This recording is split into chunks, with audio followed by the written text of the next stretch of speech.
Oi.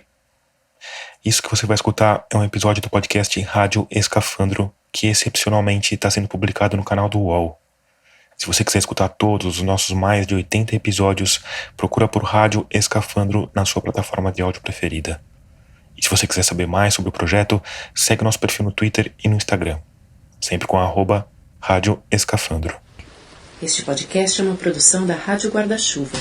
Jornalismo para quem gosta de ouvir. 2 dias antes do crime, a esposa do Ikuta Mizobe tinha recebido uma visita macabra. Depois de ouvir alguém bater, ela abriu a porta da frente da casa onde morava, na cidade de Bastos, no interior de São Paulo, e deu de cara com um japonês desconhecido. Ele estava descalço e pela roupa parecia ser um agricultor. Quando ela abriu a porta, o homem não disse nada. Só leu um texto em japonês, virou as costas e foi embora. A senhora Mizobe caiu no choro. Ela conhecia bem o poema tradicional japonês Hakotsu no Chichi. Tinha entendido claramente o verso que o homem escolheu ler. O cadáver de seu pai exposto ao vento e à chuva. E sabia muito bem o que era aquilo. Uma ameaça de morte. Ela contou sobre a ameaça ao marido, mas ele não deu muita importância. Assim como não tinha dado muita importância às várias outras ameaças que tinha recebido na sede da cooperativa que dirigia. O Ikuta Mizobe tinha 53 anos. Era um homem franzino, metódico e calado. Ao contrário da maioria dos imigrantes japoneses da época, não era agricultor. Tinha feito carreira na prefeitura da cidade de Yamaguchi, no Japão, e tinha embarcado para o Brasil com uma missão burocrática: comandar uma cooperativa de agricultores japoneses imigrantes. Aquele não era um emprego qualquer. Na época, em plena Segunda Guerra Mundial, os imigrantes japoneses não tinham nenhum apoio do governo brasileiro. A maioria nem falava português. Então, o presidente da cooperativa acabava fazendo também o papel de prefeito, delegado, juiz e gerente do banco. O Ikuta Mizobe levava o trabalho a sério. Raramente aparecia sem paletó e gravata, era bem conhecido na região e vivia numa casa simples, mas confortável, no centro da cidade de Bastos. Por tudo isso, o homem que tinha recebido a missão de matar o Ikuta Mizobe, o motorista, verdureiro e professor de esgrima Satoru Yamamoto, não teve muita dificuldade para achar a casa da vítima. O Satoru Yamamoto tinha emigrado mais de uma década antes, em 1933, e passou os primeiros anos no Brasil plantando algodão em Araçatuba e Guararapes. Mas aí, no começo da década de 1940, em plena Segunda Guerra Mundial, ele começou a receber estranhas circulares impressas em japonês. Nessa época, o Brasil já tinha rompido relações com o Japão, que na guerra era a terceira engrenagem do eixo. As outras duas eram a Alemanha nazista de Hitler e a Itália fascista de Mussolini. Os panfletos que circulavam na colônia nipônica falavam de como um agricultor trabalhando no Brasil podia acabar ajudando os inimigos do Japão se cultivasse, por exemplo, bichos da seda ou hortelã. A hortelã seria supostamente usada para aumentar o poder de alguns tipos de explosivo. A seda para fazer paraquedas para as tropas aliadas. Por isso, os súditos do imperador Hirohito tinham de se recusar a cultivar esses produtos. O Satoru Yamamoto levou as circulares a sério. Tão a sério que, por via das dúvidas, resolveu parar de plantar também algodão. Vai que a fibra que ele plantasse por aqui acabasse sendo usada na farda de algum soldado americano, inglês ou russo. Ele resolveu que dali em diante só ia plantar verduras, que passou a vender na feira, em Araçatuba. Foi nessa feira que ele conheceu outro imigrante japonês, Tadao Shirashi. Só que o Tadao não era um simples feirante. Era o dirigente local de uma organização nacionalista chamada Shindo Remei, Liga do Caminho dos Súditos, em japonês. A Shindo Remei era sediada na cidade de São Paulo, mas tinha ramificações por várias cidades do interior do estado. Em pouco tempo, o Satoru Yamamoto não só estava fazendo parte da organização, como tinha abandonado todas as outras atividades profissionais. E com isso, ele pôde cumprir a primeira missão, que era se infiltrar na cooperativa de Bastos para espionar Ikuta Mizobe. A missão foi um sucesso. Em pouco tempo, o Satoru Yamamoto concluiu que Ikuta Mizobe era, sim, culpado daquilo que a Shindo Remei suspeitava. O que levava ao passo seguinte: matar Ikuta Mizobe.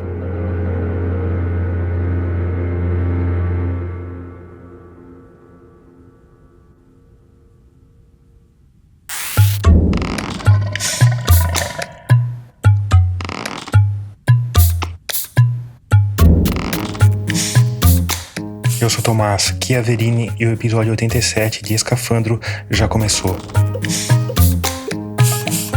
Nele, a gente vai falar de uma rede de notícias falsas que levou à criação de uma liga secreta de assassinos que se transformou em um dos maiores processos judiciais da história do Brasil e que ainda hoje deixa marcas profundas na comunidade nipo-brasileira.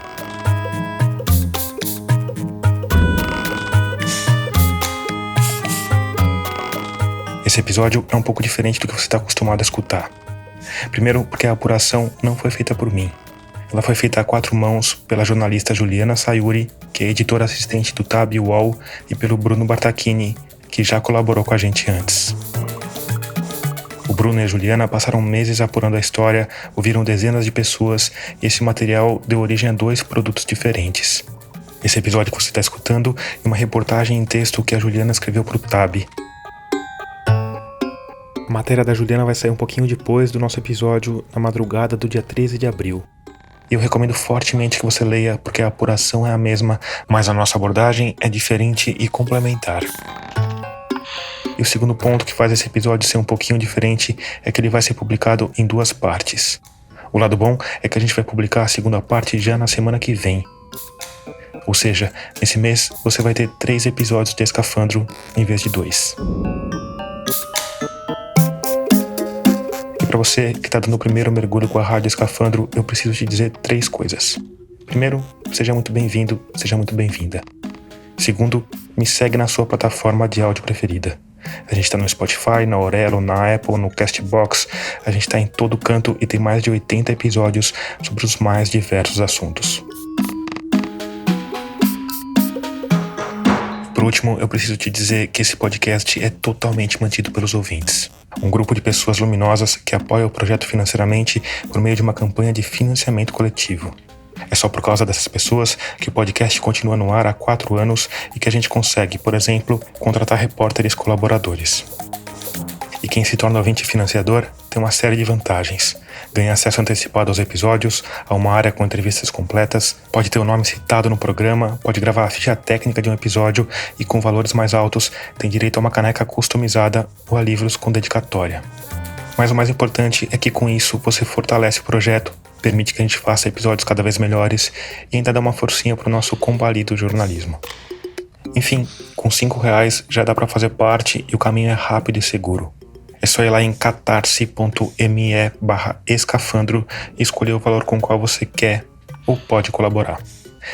Se você ficou com alguma dúvida ou quiser apoiar de outra forma, vai lá em radioescafandro.com, clica na aba Apoie, que tem tudo explicadinho. E se você já está entre pessoas luminosas como a Giedre Moura, a Viviane Klein, o Olavo Mioto e o Jean Tristão, muito obrigado por isso.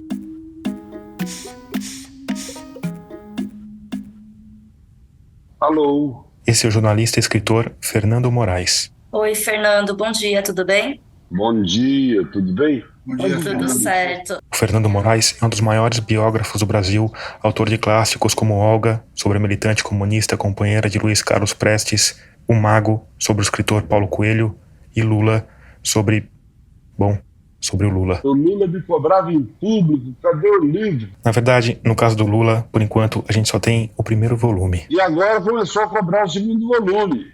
As poucas vezes que eu cruzei com ele depois que ele foi eleito, antes de falar bom dia, primeira coisa que ele dizia, cadê a porra do segundo volume?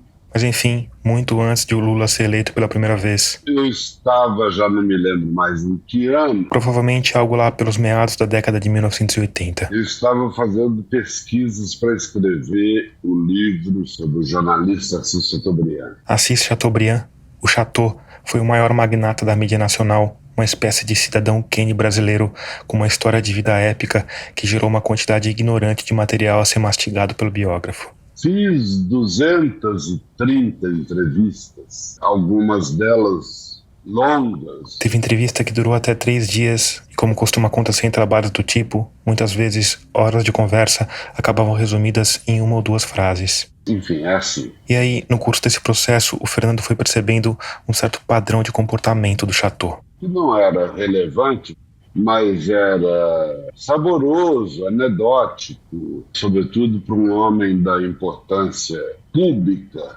dele, dono de 30 e tantos jornais, estações de televisão, rádios e tal. Além de jornalista e magnata da mídia, o Chateau foi também advogado, escritor, empresário, senador, embaixador na Inglaterra, mecenas e, não menos importante, pelo menos não para nossa história, foi também um baita de um mulherengo. Ele não podia ver mulher. Podia ver mulher, todas. Desde uma moça na fila do ônibus, que ele pedia, mandava o motorista dele parar o Cadillac, entregava o cartãozinho dele, falava: se a senhora precisar de alguma coisa, eu sou Assis Chateaubriand. Até princesa, alta aristocracia europeia, com a qual ele se dava muito bem. Então, em quase toda entrevista para o livro, aparecia lá um novo romance com uma nova personagem. Chegou num ponto que era algo tão corriqueiro que deixou de me interessar um por um. Eu poderia resumir num parágrafo dizendo o seguinte: era um mulherengo. Só que de todos os casos de Assis Chateaubriand, teve um que chamou a atenção do biógrafo.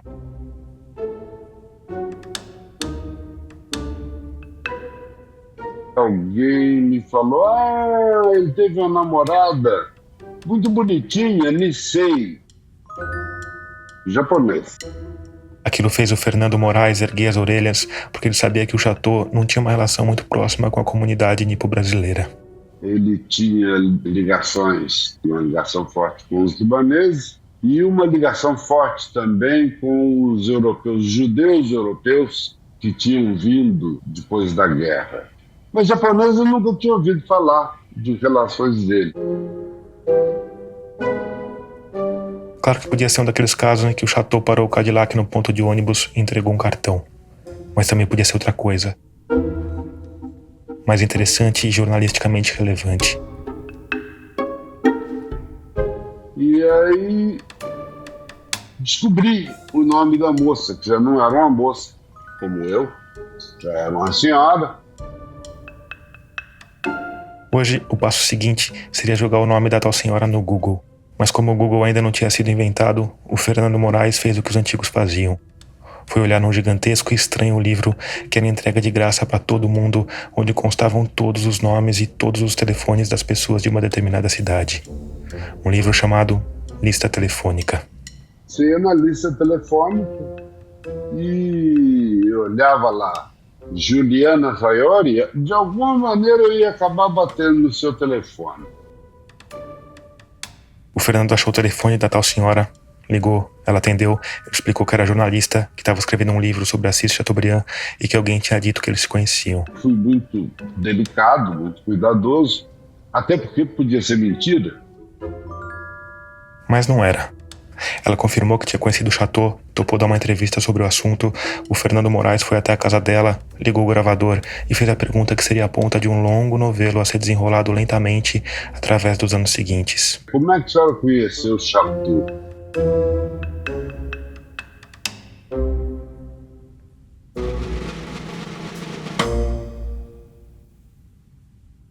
No dia 7 de março de 1946, às 7h30 da noite, o Satoru Yamamoto entrou na cidade de Bastos, montado na garupa de um cavalo branco, comandado pelo comparsa Tadao Shirashi. Eles pararam a alguns quarteirões da casa do Ikuta Mizobi, o Satoru desceu e o Tadao Shirashi tocou o cavalo. Munido de uma pistola Mauser calibre 32 e de uma lanterna a pilhas, ele se abaixou e rastejou pelo mato até uma moita ao lado de um muro baixo, de onde tinha uma boa visão da casa. E a coisa não ia ser tão fácil assim. Bem naquela noite, a casa do diretor da cooperativa estava cheia de visitas. O Satoru ficou bem nervoso com aquilo, e com o cachorro vira-latas que latiu durante um bom tempo. Ele chegou a dar meia volta e ia até onde o Tadao estava esperando com o cavalo e pedir para adiarem o plano. Mas o Tadao disse que não, tinha de ser naquela noite. O Satoru voltou ao esconderijo, se abaixou e ficou de tocaia, por 3 horas. Até que finalmente ouviu as visitas se despedindo e indo embora. Depois viu todas as janelas se fecharem e a luz da entrada da cozinha foi apagada. O Satoru hesitou por um instante. Pensou de novo em desistir, ou em atirar pelo vidro da janela do quarto. O que seria arriscado, porque não dava para ver nada lá dentro, e matar a senhora Mizobi por engano seria terrível. Nessa hora, enquanto Satoru pensava, sentindo o cabo da pistola na mão, um vulto saiu pela porta da cozinha. Ele espremeu os olhos no escuro, mas só o que conseguiu ver foi que era alguém de kimono. Então ele esperou. A pessoa atravessou o quintal e entrou na casinha de madeira onde ficava a latrina. O Satoru se aproximou em silêncio até chegar a quase 1 metro do reservado. Nessa hora, ouviu uma voz feminina vinda da casa. Era a filha do Ikuta perguntando se ele estava no banheiro. E ali, do lado dele, de dentro da casinha, o Satoru ouviu a resposta. Era a confirmação que ele precisava. O Satoru se aproximou mais do reservado, se abaixou e olhou pela fechadura. Esperou o Ikuta ficar em pé e calculou a altura dele. Calculou onde ficava o coração e mirou um palmo para baixo, porque dias antes, quando estava testando a arma do crime, tinha percebido que ela tinha um desvio de uns 15 centímetros para cima. Assim que o Ikuta Mizobi saiu, o Satoru disparou. O Ikuta Mizobi cambaleou e cravou as unhas no peito como se quisesse se arranhar. O Satoru tinha ordem para dar mais 2 tiros, mas não conseguiu. O Ikuta deu mais alguns passos e caiu em silêncio, de um jeito que lembrava alguém tentando nadar no ar. Instantes depois, a filha e a mulher dele saíram correndo para o quintal. O Satoru ainda viu a mulher se debruçar sobre o corpo sem vida do marido antes de se virar e correr. O Ikuta Mizobi era a primeira de uma série de vítimas fatais da Shindoremei. O motivo do assassinato? Ele não aceitava a teoria conspiratória que há meses se espalhava pela colônia nipônica no Brasil. A teoria de que, ao contrário do que todo mundo dizia, ao contrário do que propagavam as rádios e jornais, o Japão não tinha sido derrotado na Segunda Guerra Mundial.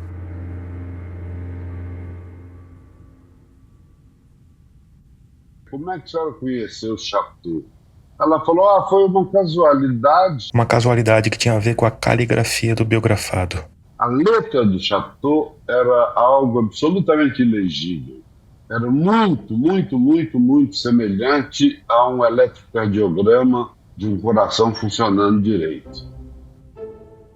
Eu peguei pacotes e pacotes e pacotes de arquivos dele para o livro, que eu tive enormes dificuldades para saber o que ele iria dizer. Não só artigos, como bilhetes, um bilhete dele para você, para você. E aí essa senhora me falou, o único linotipista que entendia a letra do Dr. Assis era o meu pai. Não muito tempo atrás, as redações dos jornais tinham um profissional chamado linotipista. Era basicamente um digitador. Só que em vez de digitar num computador ou numa máquina de escrever, ele digitava num linotipo. Uma geringonça que criava uma espécie de molde das páginas com letrinhas de chumbo.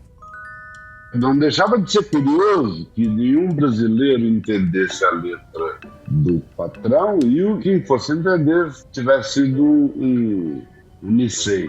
Curioso, mas coisa pouca diante do que veio depois. Ela falou, um dia o Dr. Assis chegou ao jornal, fez o artigo diário. Daí a pouco volta um funcionário um tanto encabulado dizendo: olha só, doutor Assis, a gente tem um problema. Ele falou, o que é? Bom, doutor Assis, é que o único linotipista do jornal que entende a letra do senhor tá preso. Mas como tá preso? Preso por quê? Roubou? Matou? Falou, não, ele tá preso por um negócio que tá havendo aí entre japoneses e o DOPS está prendendo um monte de japoneses. O doutor Assis passou a mão no telefone e ligou pro governador de São Paulo. Ligou para Demar de Barros, falou, olha, manda soltar imediatamente fulano de tal, porque senão amanhã não tem artigo meu.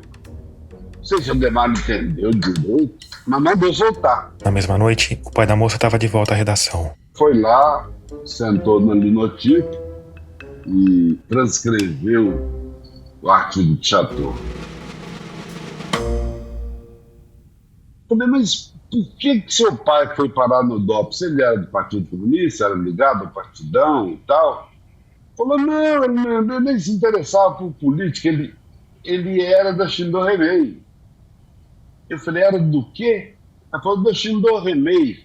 O Fernando Moraes nunca tinha ouvido falar da Shindoremei, mesmo porque quase ninguém fora da comunidade nipo-brasileira tinha ouvido falar da Shindoremei. E aquilo, em termos jornalísticos, era ouro em pó. O Fernando Moraes percebeu na hora.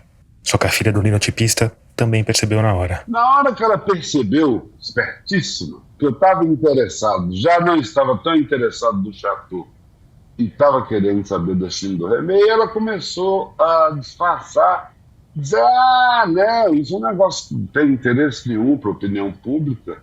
É uma briga quase familiar, quase doméstica, de japoneses com japoneses aqui. Eu fiquei pensando, para meter o DOPS no meio, para levar o homem com o poder que Chateaubriand tinha, ligar para o governador do estado para soltar um camarada que estava encanado no DOPS, não pode ser uma coisa desimportante. Agradeci, vi que dali não ia sair mais leite nenhum. Agradeci, comecei a farejar com os meus amigos de 6, que são centenas, todos mais ou menos da mesma idade, Zotaki, Matina Suzuki, enfim. E a resposta era sempre a mesma. Nunca ouvi falar. Eu procurei bibliografia, eu procurei nada. Assim, sem muito como avançar, o Fernando deixou aquela história na gaveta mental e de vez em quando comentava com um ou com o outro. E um dia, conversando com meu advogado, muito amigo, Manuel Alceu Afonso Ferreira. jantando com ele, eu comentei essa história. Ele perguntou, todo mundo me perguntava, era um inferno, cadê o livro do Chateau? Cadê o livro do Chateau? E aí, provavelmente para mudar de assunto, eu contei para o Manuel Alceu essa história do jeito que contei para vocês, de uma maneira um pouco mais sintética, talvez. O advogado pensou por um instante e falou: se foi um negócio dessa gravidade e se o DOPS está envolvido, tem processo. Em algum lugar tem alguma papelada ligada a isso aí. Me dá os dados que você tem e eu vou colocar um estagiário, uma pessoa qualquer do escritório, para ver se desenterra esse cadáver para você os arquivos do Tribunal de Justiça de São Paulo. O Fernando obedeceu, deu todos os dados que tinha. E aí, passam-se algumas semanas ou meses, talvez, o doutor Manuel me ligou e disse: ouro puro. Ele tinha achado tal processo, que era uma enormidade, com mais de 150 volumes, 30 mil pessoas fichadas, 381 condenados e 81 deportados. O Fernando Moraes passou anos trabalhando naquele material, buscando outras fontes, caçando testemunhas vivas pelo interior de São Paulo, viajando até o outro lado do planeta para buscar pistas no Japão. O resultado desse trabalho foi o livro Corações Sujos, publicado no ano 2000 pela editora Companhia das Letras. Boa parte dos dados, histórias e fatos citados nesse episódio foram tirados de Corações Sujos.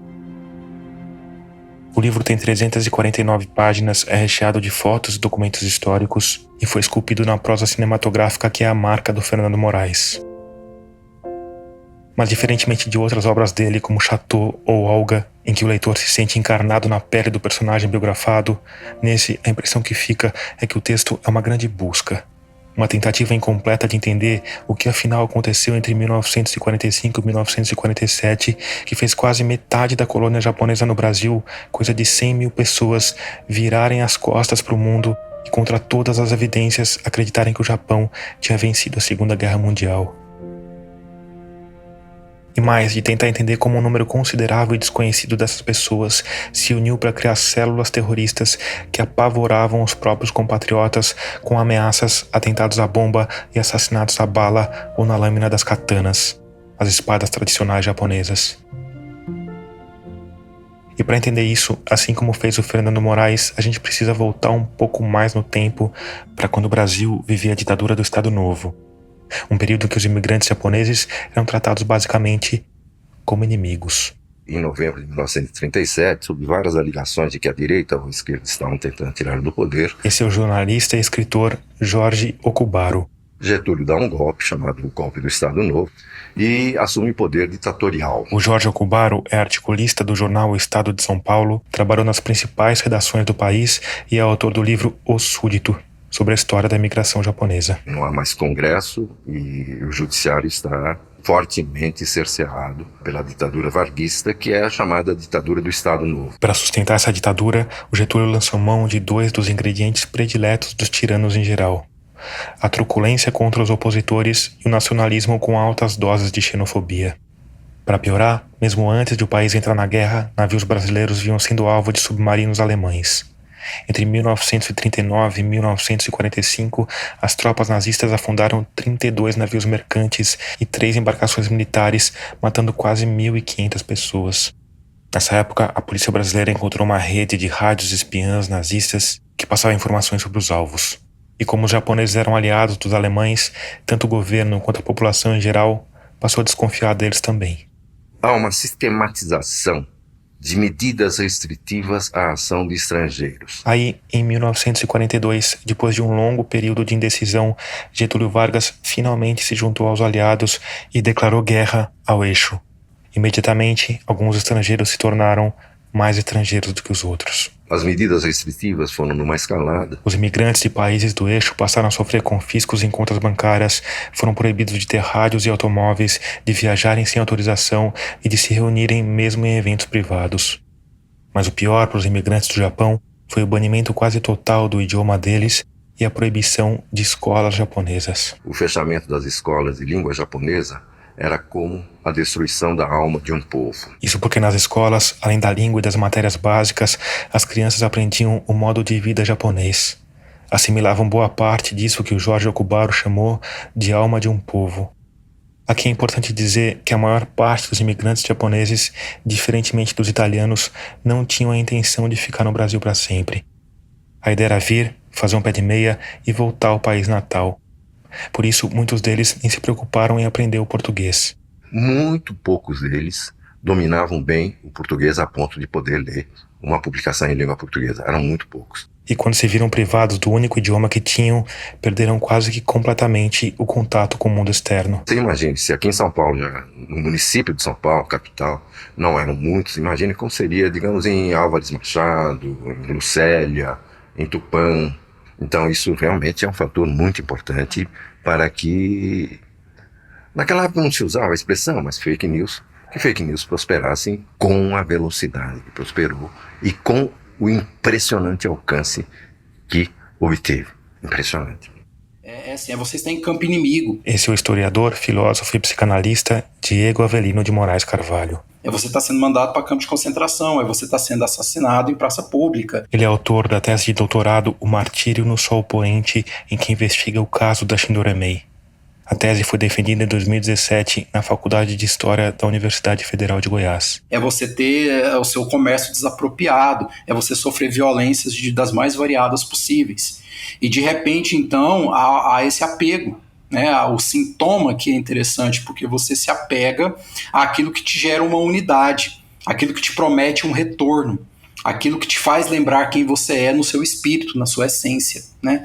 E aí, de repente, quando você vê isso destituído... Essa destituição aconteceu de 2 formas horríveis. Na primeira, o horror ficou claro para toda a humanidade. Diante de um Japão já enfraquecido e de olho no poderio bélico dos russos, os americanos resolveram dar uma última demonstração de força.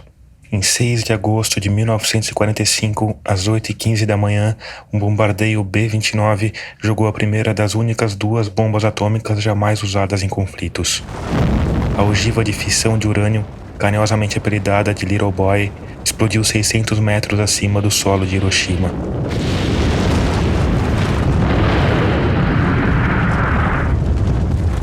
Cerca de 70 mil pessoas foram mortas no instante. 3 dias depois, outra bomba, essa de urânio, foi detonada sobre Nagasaki.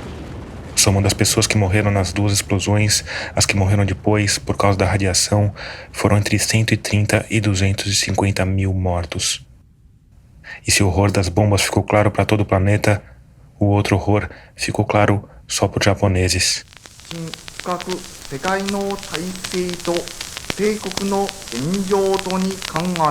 Veio na voz metálica e dura do imperador Hirohito. Uma voz que quase nenhum japonês conhecia e que anunciava que o Japão aceitaria os termos impostos pelos aliados. Apesar de não falar claramente em rendição, era exatamente isso que o imperador estava fazendo, num processo que foi repleto de imposições humilhantes. No dia 27 de setembro, por exemplo, o imperador entrou numa limusine cor de vinho que tinha ganhado do Hitler em 1933. Era a primeira vez que ele deixava o palácio desde a rendição. O destino era a embaixada americana para um encontro com o general MacArthur, que tinha assumido o controle do governo japonês. No caminho, quando o carro parou por um instante, o imperador quis saber o que estava acontecendo. A resposta do ajudante de ordens não podia ser mais simples e desconcertante. O farol está vermelho, Majestade. Agora nós também temos que parar. Ordens do Supremo Comando. Essa foi uma das várias humilhações impostas pelos americanos, mas nenhuma chegou perto do que ocorreu no dia 1º de janeiro de 1946. O imperador Hirohito foi obrigado a afirmar publicamente algo que ia contra as crenças mais profundas dos japoneses. Foi obrigado a dizer que não era um deus. Quando você ouve, né, do imperador que ele não é uma divindade, quando sabe que o Japão perdeu a guerra, logo, qual é a probabilidade dessas pessoas voltarem para o Japão? Qual é a probabilidade de continuar sustentando que o japonês ideal é aquele súdito fiel que traz a herança samurai no seu espírito? Como sustentar isso? Por Diego Carvalho, isso criou na colônia japonesa o que os psicanalistas chamam de ferida narcísica. Estamos falando narcísico aqui no sentido de uma autorrepresentação idealizada de si mesmo. E fez disparar uma série de defesas mentais nos súditos de Hirohito. A negação, a projeção, né, a regressão, todas as defesas ali que o Freud coloca como tentativas da gente dar contorno, e aqui já falando em Lacan, deste real que não permite ser simbolizado, dessa angústia, deste sofrimento intenso, na tentativa de dar contorno a isso, a gente mobiliza uma série de defesas, inclusive mobiliza aí algumas pulsões agressivas para poder dar conta disso que nos é uma ameaça. Essa explicação psicanalítica é interessante, mas como costuma acontecer com as explicações em geral, ela é também limitada. Mesmo porque a gente tem que entender que o Japão é um arquipélago, que tem uma cultura própria que se desenvolveu de forma bastante isolada ao longo dos milênios. Em outras palavras, a gente, que é ocidental, tem dificuldade para compreender os japoneses. Quando um piloto kamikaze, ou quando um soldado, ao se render, ele abre uma granada e estoura, ele não está pensando a vida dele de uma perspectiva individual, de uma alma que deve ser purgada, né, ou deve ser condenada ao inferno. Ele não está com essas referências ocidentais que nós temos. Para ele, naquele momento, se ele não morre, a sua rendição vai gerar uma tortura, vai gerar uma extração de informação que pode depor contra o império, que pode depor contra a família dele, que pode prejudicar a guerra de alguma maneira, mesmo a guerra tendo acabado.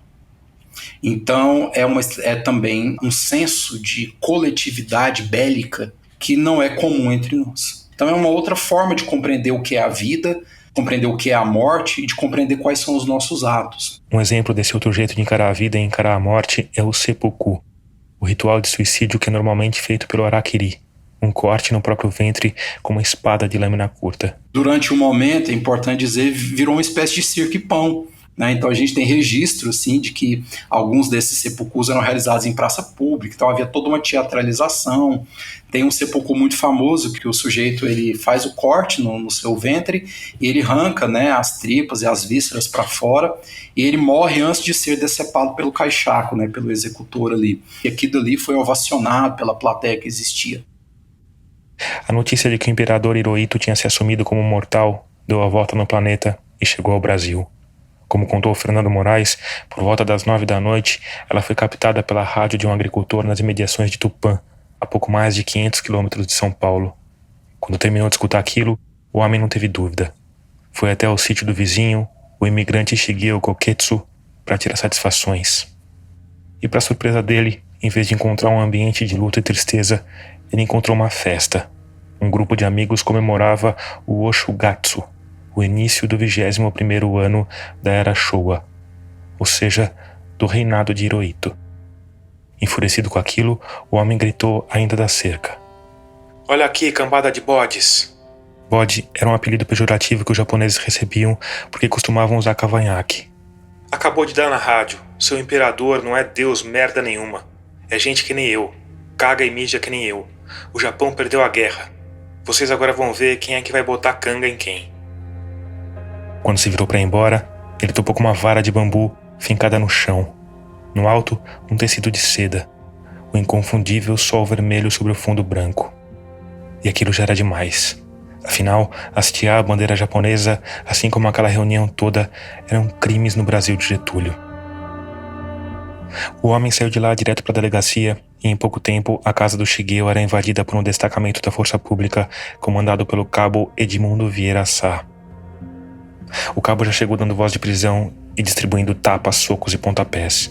Enquanto os presos eram embarcados no caminhão, ele arrancou a bandeira japonesa e, embaixo de gritos de protesto, limpou as solas enlameadas da própria bota.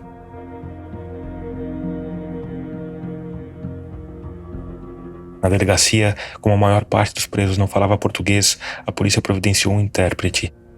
O contador Jorge Okazaki, amigo de boa parte dos policiais da região. No fim do primeiro interrogatório, o intérprete sugeriu que o delegado perguntasse quem tinha perdido a guerra, o Brasil ou o Japão. O interrogado não pestanejou antes de responder. O Japão ganhou a guerra. No bairro Koen, todo mundo sabe disso. Se o Japão tivesse perdido a guerra, todos os japoneses estariam mortos. O Japão nunca perdeu uma guerra, então ganhou essa também. O delegado fez a mesma pergunta para os 6 presos. Recebeu 6 respostas muito parecidas.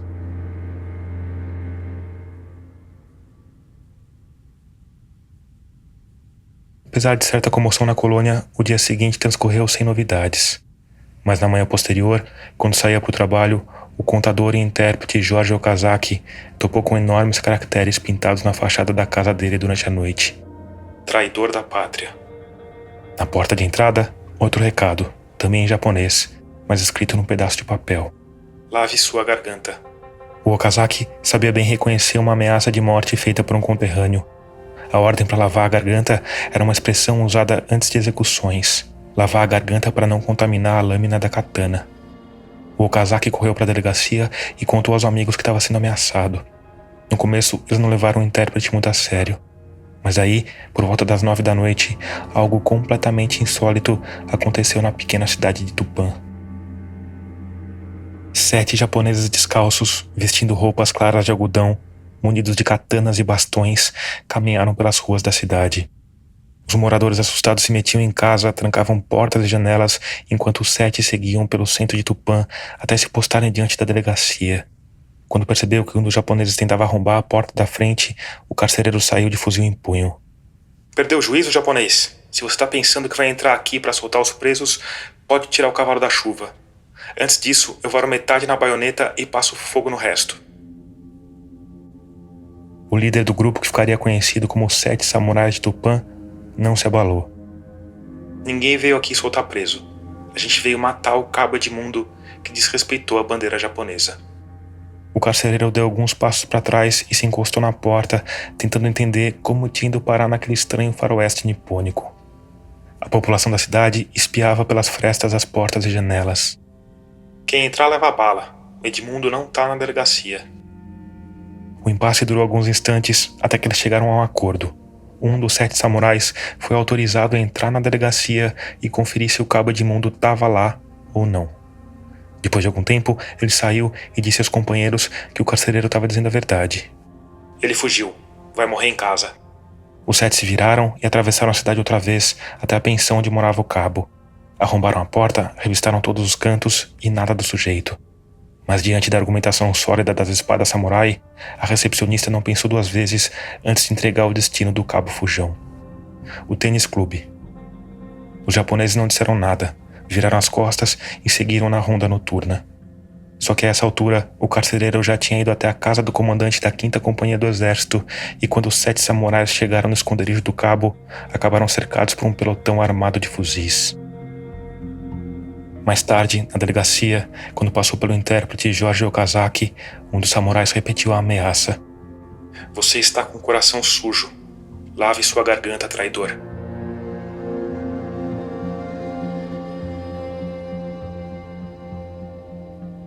Os 7 samurais passaram algumas semanas em cana na cidade vizinha de Marília, até que no dia 28 de janeiro de 1946, um famoso advogado criminalista, contratado não se sabe por quem, apareceu na cidade e pagou a fiança de todo mundo.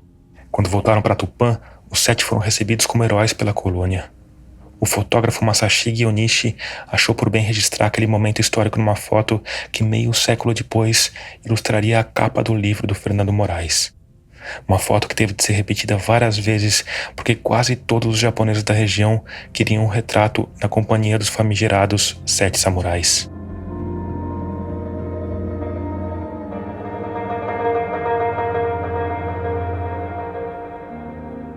A ação dos 7 samurais de Tupã, que aconteceu pouco mais de um mês antes do Ikuta Mizobe ser executado ao sair do banheiro, não parece ter sido orquestrada por uma seita secreta de assassinos. Mas ao mesmo tempo, ela mostrava 3 coisas importantes para as autoridades brasileiras. Mostrava que alguns japoneses estavam dispostos a morrer para defender a honra do Japão. Mostrava que havia muita união em torno desse movimento de defesa da honra e de negação da derrota. Tanto que os 7 samurais de Tupã foram soltos por um advogado caro. E mostrava que ia ser muito difícil convencer aquele povo todo que eles estavam mergulhados num grande delírio coletivo. Aqui é importante lembrar que boa parte dos imigrantes dessa geração vieram para trabalhar na lavoura.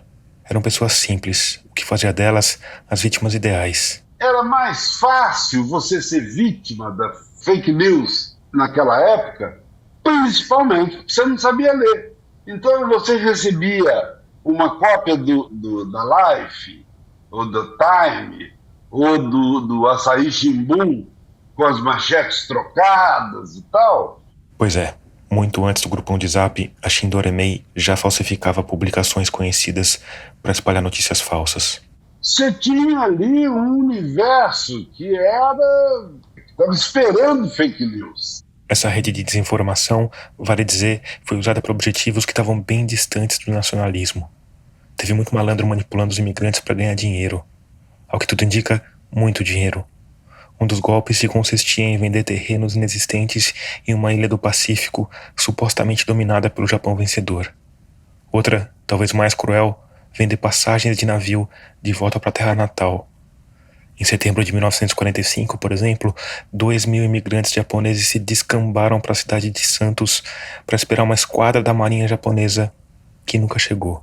Mesmo porque, a essa altura, a marinha japonesa nem existia mais. Então, em Santos, se vocês forem hoje a Santos, é uma coisa curiosa, que é um casal de japoneses, um casal de 6, de pé, olhando para o horizonte. A estátua não é grandiosa, a estátua de tamanho natural, segurando a mão de uma criança e olhando para o infinito, esperando chegar o navio que viria buscá-los do Japão. E além da barreira da língua, do isolamento, da repressão do Estado Novo e da dissonância cognitiva, tem um outro ingrediente que faz desse grupo de humanos em particular um solo fértil para que algo como a Shindoremei brotasse. A história recente do Japão. O Japão, na primeira metade do século passado, passou por O jornalista e escritor Jorge Okubaro. 3 imperadores.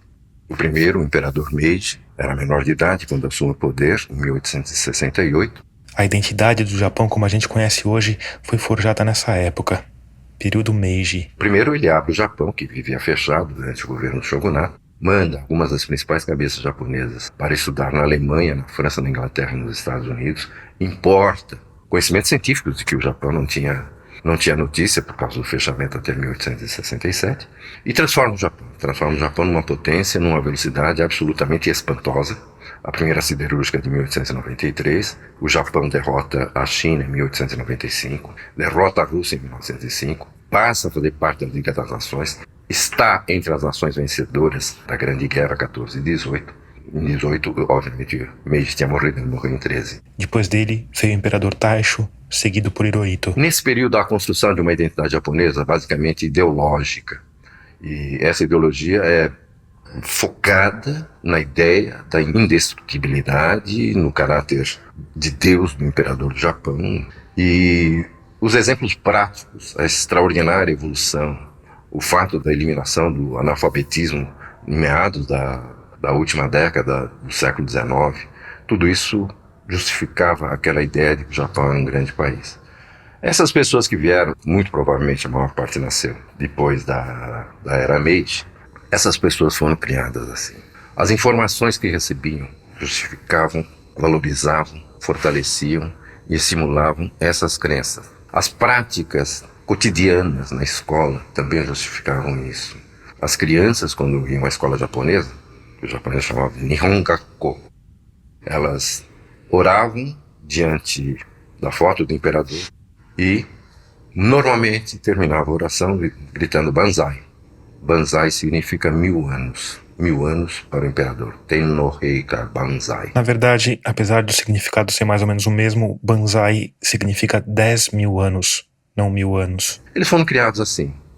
E a falta de informação em razão da estrutura institucional repressiva que foi sendo montada de 1937 até 1942, em 1942 obviamente se intensificam, vão fazendo de boa parte da comunidade japonesa um pouco prisioneiros dessa ideia da indestrutibilidade. Prisioneiros nesse sentido que eles foram criados por isso e as informações adicionais eles não podiam receber por outros meios.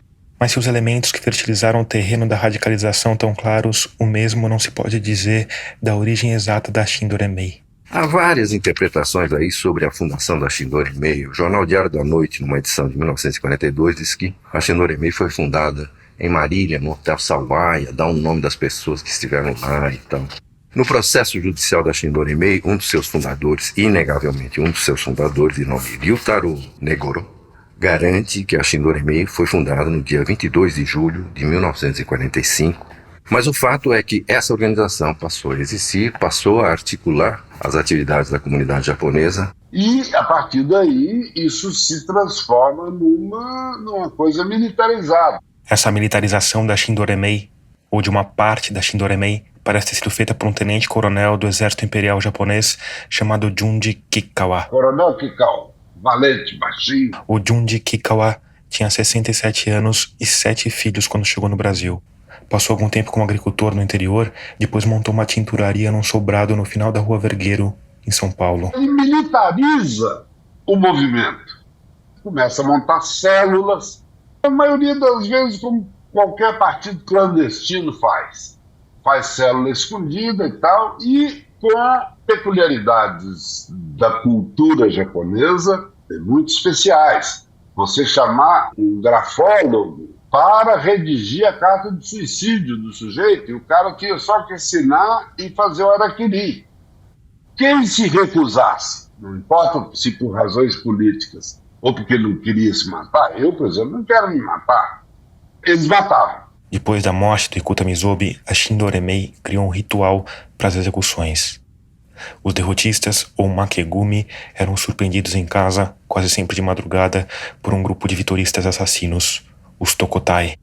Eles recebiam uma carta explicando que eles precisavam morrer porque acreditavam que o Japão tinha perdido a guerra, o que na visão da Shindoremei era uma traição à pátria. Em seguida, os assassinos ofereciam uma faca para o caso da vítima optar pelo ritual do seppuku. Então é um negócio com uma sofisticação, porque eles poderiam chegar lá simplesmente passar a faca na garganta do sujeito, dar um tiro nele na rua. E aí, no ano 2000, o Fernando Moraes finalmente publica Corações Sujos. E para a maioria dos descendentes daqueles primeiros imigrantes, aquelas histórias de duelos samurais no interior de São Paulo, de células terroristas espalhando pânico e forçando suicídios, de centenas de milhares de pessoas negando a realidade, nunca tinha sido contada. No final de 1999, no início do ano 2000, o editor do Caderno de Sábado, então José Márcio Mendonça, me trouxe um exemplar de um livro com um título altamente sugestivo, Corações Sujos, escrito por um profissional de grande talento, brilho e de presença histórica importante no Jornal da Tarde, que é Fernando Moraes, um grande repórter pelo qual tenho maior apreço, um dos melhores textos que passaram pelo jornal. Na entrevista que deu para Juliana Sayuri e para o Bruno Bartachini, o Jorge Okubaro disse que o livro revelou um capítulo desconhecido da história dos antepassados dele. Eu mesmo só vim a saber um pouco mais da Shindoremei depois de ler o livro do Fernando Moraes e sobretudo depois da pesquisa, porque o que eu li do Fernando Moraes não é a conclusão que eu tenho depois da pesquisa que eu fiz.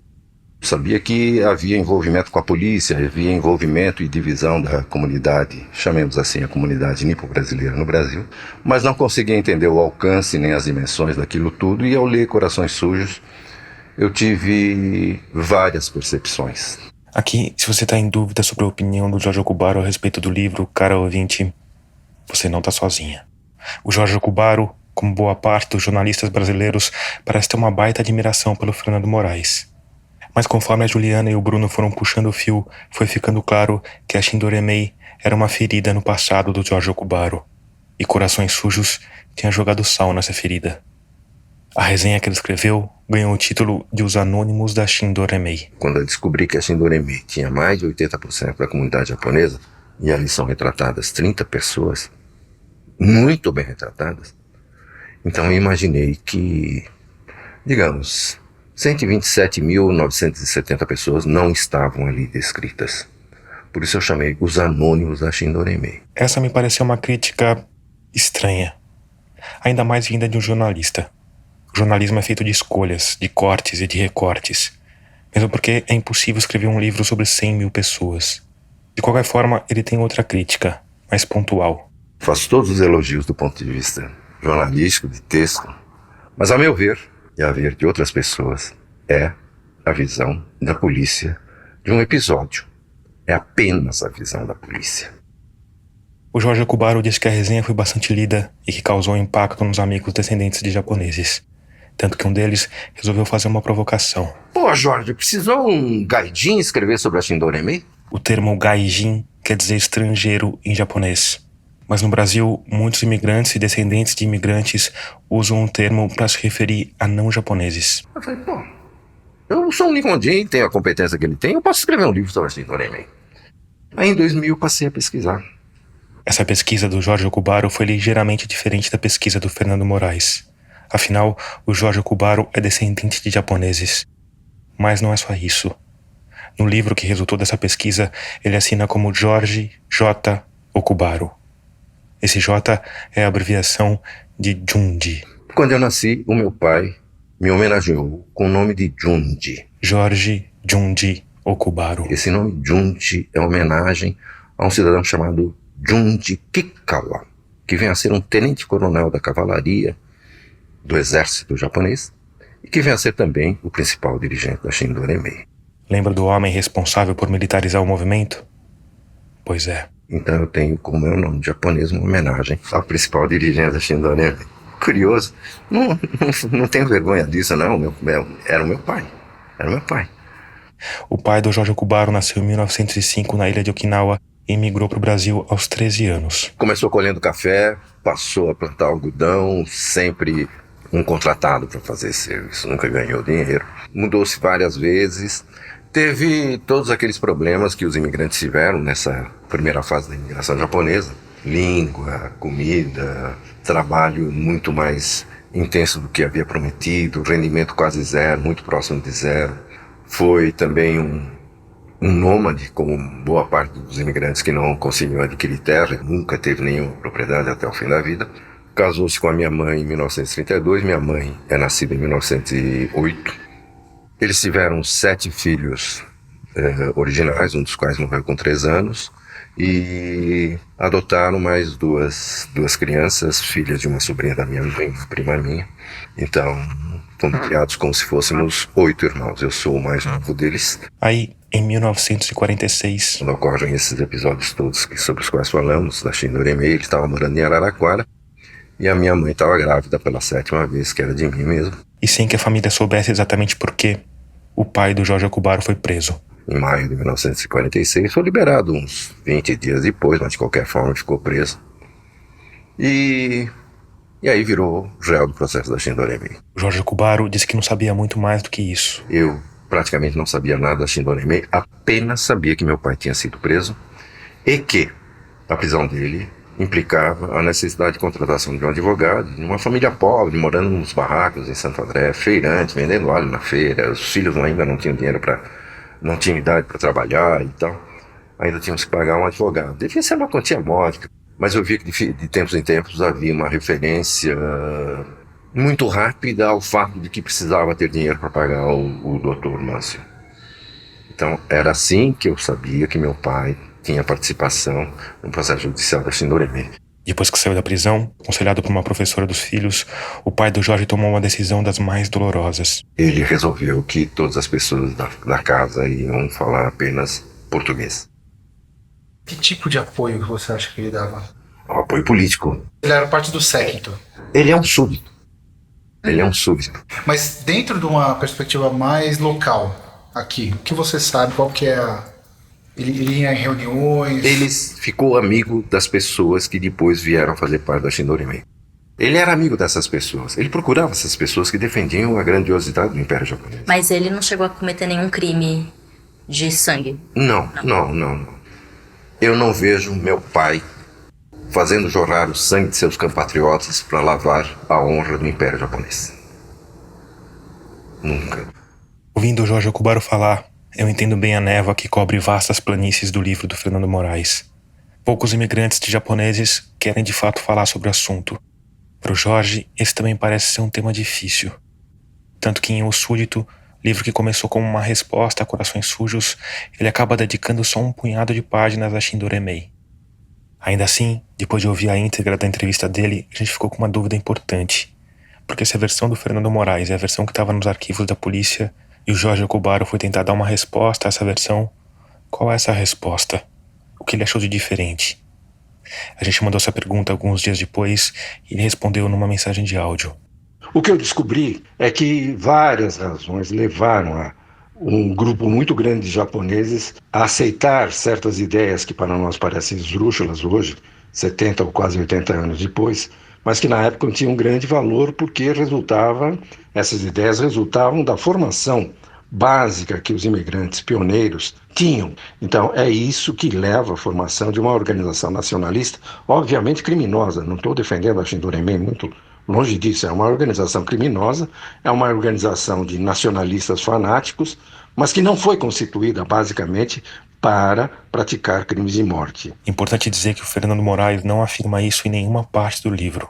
Mas para o Jorge Okubaro, a forma como ele contou a história dá a entender que esse era o objetivo central da organização. Eu acho que a Shindo Remei não é uma organização assassina, como fica mais ou menos insinuado no livro de Fernando Moraes. É apenas isso que eu quis dizer. É um problema complexo, é um problema social, psicológico, antropológico, histórico muito complexo, que não pode se resumir a relatos da polícia. E o livro de Fernando Moraes é basicamente baseado em relatos da polícia.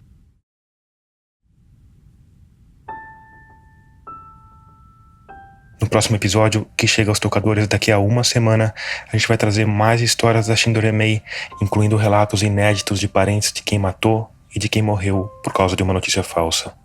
E a gente também vai ouvir a resposta do Fernando Moraes à crítica de que o livro dele só trouxe o lado da história que consta nos arquivos policiais.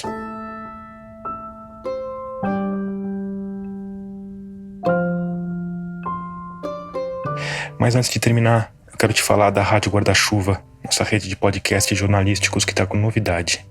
Que acaba de estrear na nossa rede o Sessão Cine Garimpo, que toda sexta-feira traz dicas de cinema. A jornalista Suzana Vidigal, que há anos cobre cinema no site Cine Garimpo, agora também sugere e analisa no podcast filmes e séries em cartaz nas salas de cinema e nas plataformas de streaming. Procura aí pelo Sessão Cine Garimpo no seu aplicativo de áudio e escuta que você não vai se arrepender.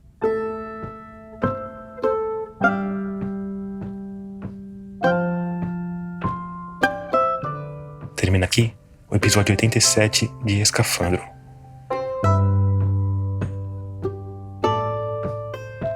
Obrigado por escutar e até o próximo mergulho.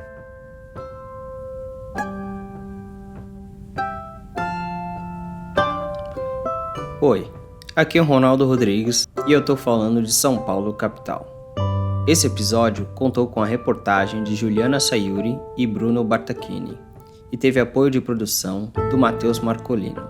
A mixagem de som é do João Vitor Coura. A trilha sonora, tema, é do Paulo Gama. O design das capas dos aplicativos e do site foi criado pela Cláudia Furnari. A direção, o roteiro e a edição são do Tomás Chiaverini.